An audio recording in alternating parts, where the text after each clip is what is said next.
All right, so here's how we are going to get into tertiary structure of proteins. I think that it's important to think that we you can kind of think about it as a hierarchy, as building. Here, what we're going to do is we're looking at secondary structures. For instance, displayed here in the lower left-hand corner, you have a beta sheet, and an alpha helix displayed, and that's not really by mistake or anything like that. These are kind of the organizations that can lead to a 3D structure. So there are what are known as supersecondary structures or motifs, or specific organizations, combinations of alpha helices and beta sheets. Motifs describe structural information. Proteins with the same motifs tend to fold via similar processes. For examples, there are beta, alpha, beta motifs. So this is a beta sheet followed by an alpha helix followed by a beta sheet, in which two parallel strands of a beta sheet connect to one another via an alpha helix, which is the example that's displayed here in the lower left-hand corner. Now, I want to draw your attention to this because in practice, this shows a beta sheet. Specifically, though, is this a parallel or an anti-parallel beta sheet? This would be a parallel beta sheet. Then there are other organizations in which two anti-parallel alpha helices are present, in which case that's what we've got in this model B here, where we have one direction, a second direction, and an opposite direction. So it's three beta strands that make up two anti-parallel alpha, two anti-parallel beta sheets. This should be a beta sheet. So beta, beta. There's a beta meander, an anti-parallel sheet formed by a series of tight reverse turns connecting stretches of polypeptide chain. And then there's a Greek key, which is this model that's shown in the lower right-hand corner. Now, what I want you to know about this is that the organization of different, the organization of similar motifs will fold through a similar process. So proteins with the same motifs tend to fold through similar processes. So protein A that carries out whatever function, and protein B that carries out maybe a diametrically different function. If they are structurally similar to one another, they're going to fold in a similar way. We also have organizations that are a little bit higher order. For example, a helix turn helix motif. These are structures that are found commonly in DNA binding proteins. There's a helix loop helix. These are found in calcium binding proteins. This motif is often called an EF hand. The loop region in calcium binding proteins are enriched with, well, aspartate, glutamate, serine, and threonine. Why would you think that is? Well, for the first two, these are polar negative. These other two residues are polar uncharged. So by virtue of them having a polar region, they're able to attract that calcium ion. A little bit more common structural organization or tertiary structure is a beta helices or beta helix, where you have parallel beta strands in helical pattern with either two or three faces. Tri-beta strand or a beta roll. Here what we're seeing, it's a little bit tough to to kind of visualize, in my opinion. This is a side. If you had a top-down view of this, it would basically look like that, or it would look a little bit more like that, where we have these three different faces of this protein. Beta helices can associate with each other, either in a face-to-face pattern, mating the faces their triangular prisms, or in an end-to-end, forming hydrogen bonds between one another. Beta helices can be used as tags to induce other proteins to associate with one another. So this region, this beta helix region, can cause another protein with a beta helix to kind of attract to it. Now, it's pretty common that these are found in antifreeze proteins and in pathogens that facilitate binding of a pathogen to a host cell. So just as they have this face that attracts proteins or attracts other similar structured proteins, it's pretty common for bacteria to use these almost as like an anchor or connection to another type of or another organism. So antifreeze proteins do not lower the freezing point of water, rather they inhibit ice crystal growth and formation. Now, of these last few slides, what I want you to take away from this is the secondary structure is the building block upon which you build that tertiary structure. And the organization of individual local secondary structures can give rise to a fairly complex tertiary structure.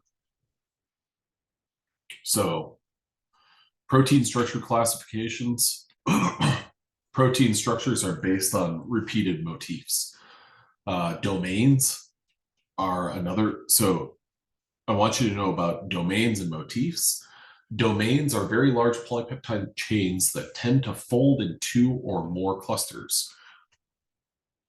Small segments usually connect neighboring domains. Individual domains have compact 3D structures, and a domain can be structurally and functionally independent. So what that means is that, let's say you have this protein right here, and this protein may be known for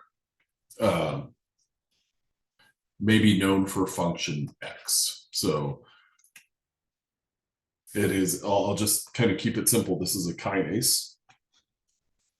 And as a kinase, it will take ATP and transfer a phosphate group onto molecule X, we'll say. That molecule X will look like this when it's phosphorylated.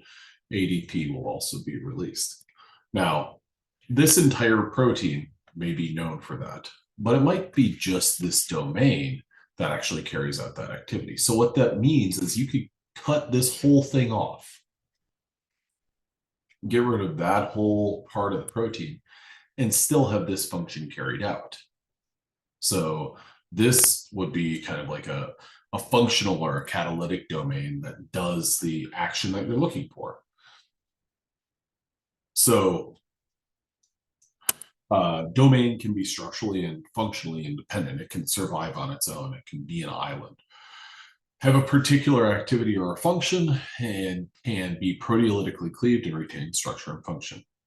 So domains with similar conformations are often associated with a particular function. So what that means is that if you look at the 3D structure of 10,000 different proteins and you see, oh, well, all of these proteins, they have this unique structure. You know, it's a alpha helix and a beta turn, and then there's a random coil and then another alpha helix.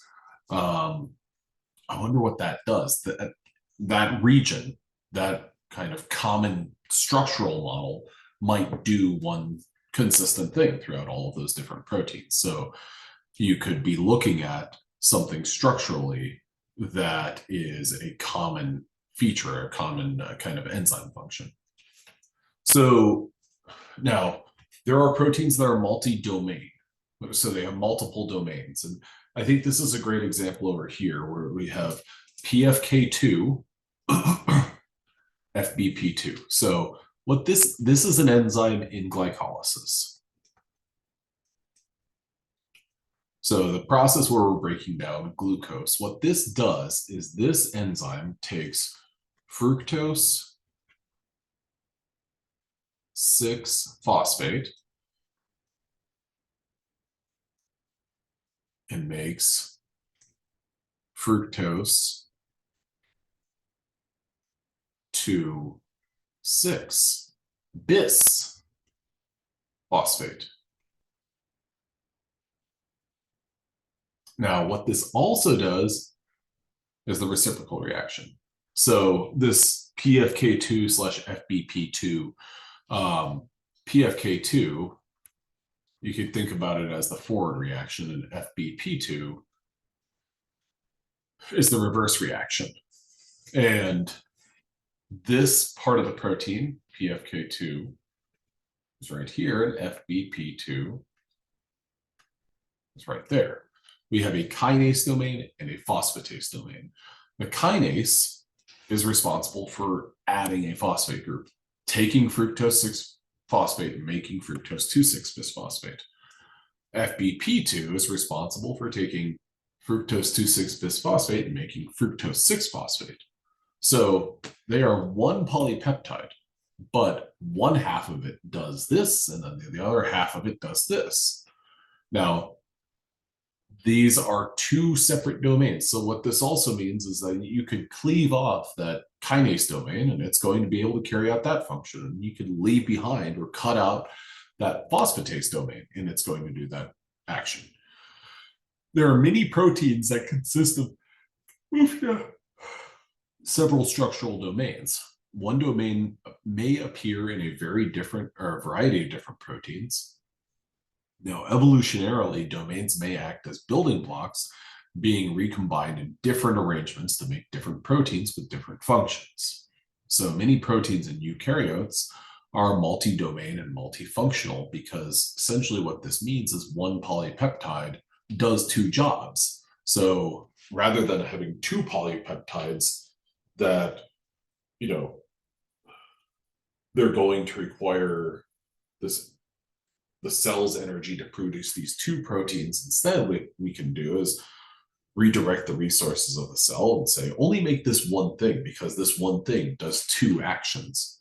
So many of these arise from genome duplications or gene fusion. So if you've ever taken a biology class or a genetics class, these catastrophic events that happen on Earth, and sometimes just randomly an organism will go through this rapid evolution where, chromosomes, parts of the genomic material or genetic material of the cell fuse with other parts of the genetic material, and genes get shuffled around. So one gene might gain a function, or one might lose a function, or something like that.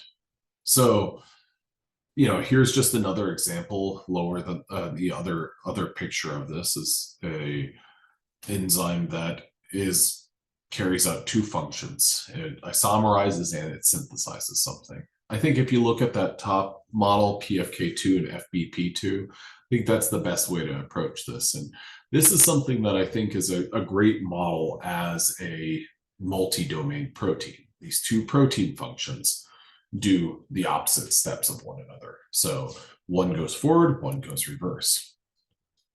Now, protein structure. There are a limited number of ways in which secondary structures can interact.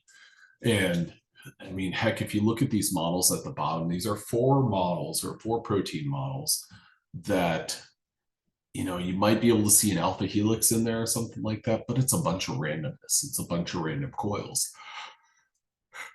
Even though there are thousands of known proteins, the number of unique structures numbers in the hundreds. So despite the diversity of protein sequences, there's only a limited number of structures that they will actually form. And that's illustrated by these 4 models at the bottom. What we've got here is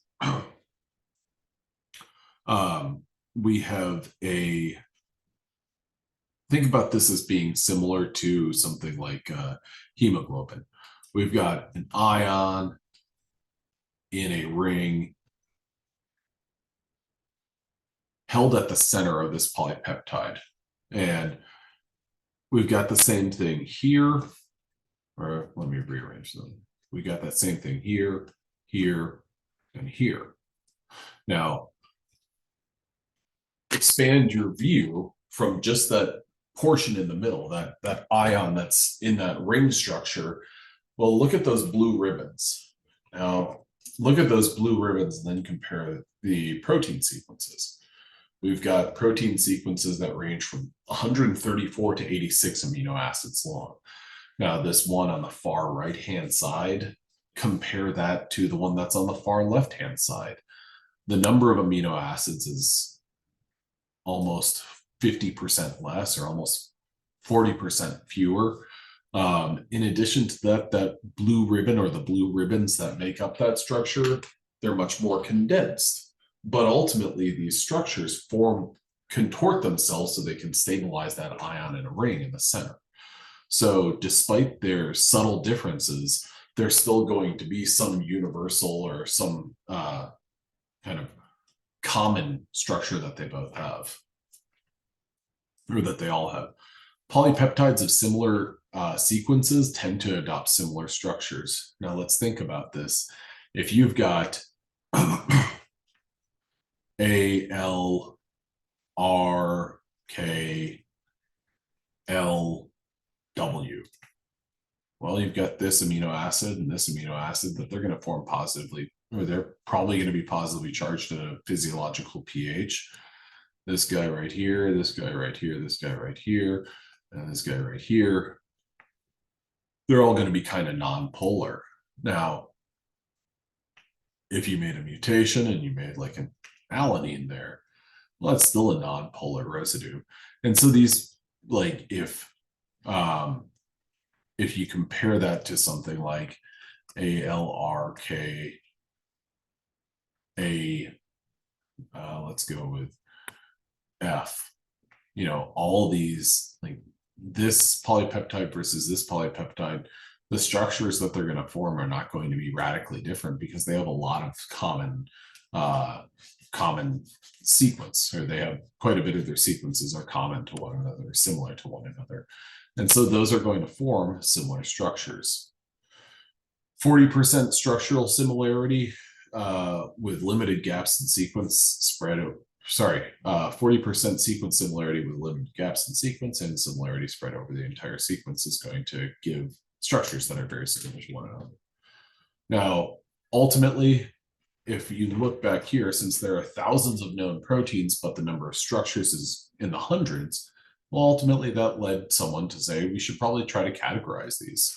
And sequences change faster than 3D structures with selective evolutionary pressures. So what that means is that a sequence, the protein sequence, the primary structure, that's going to change, but the 3D structure is going to be maintained, which is kind of what we're illustrating at the bottom of this slide right here, where we've got these 4 different proteins that they're pretty different, but they're all doing the same sort of thing. So similar structure and function, but different primary amino acid sequence. Lipocalins are examples. These are extracellular transport proteins for small hydrophobic compounds, and they all have distinct amino acid sequences, but their 3D structure and therefore their function are very tightly aligned with one another.